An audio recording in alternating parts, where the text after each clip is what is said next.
Sigana kabeh oge geus pada apal atawa minimalna geus pernah ngadenge lagu Cingcang Keling Manuk Cingkleung Cineten. Tah nurutkeun Sanghyang Mugni Pancaniti, salah saurang budayawan Sunda, ieu lagu teh ngandung pesan religius.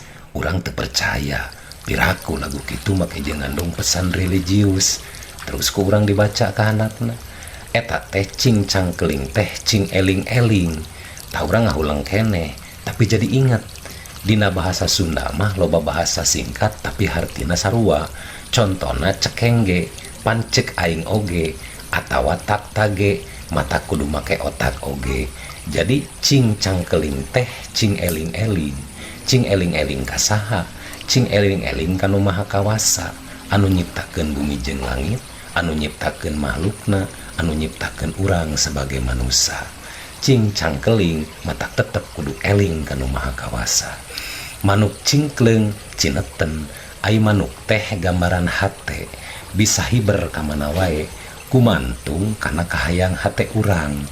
Tah anu dikhawatirkeun bisi hiber ka tempat-tempat anu teu munasabah, tempat-tempat anu teu pararuguh, bisi hirup ka langsu. Matak ulah cingkleung, ari cingkleung teh lain rusak secara fisik, lain cacat secara fisik, tapi secara pikiran urang atuh benerkeun deui kana jati diri urang. Matak cineten weh geus timbulkeun deui, hirupkeun deui adeg-adeg jati diri urang dina diri urang sorangan, kudu istiqomah gitu.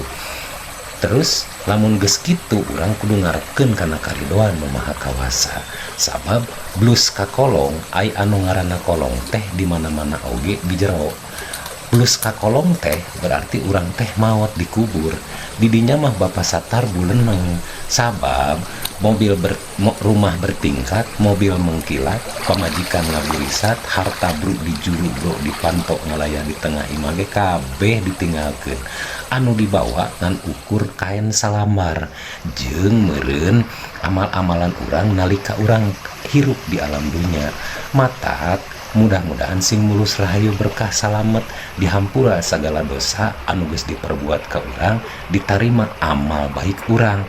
Sabab urang mah ngan ukur gumantung kana karidoan Nu Maha Kawasa.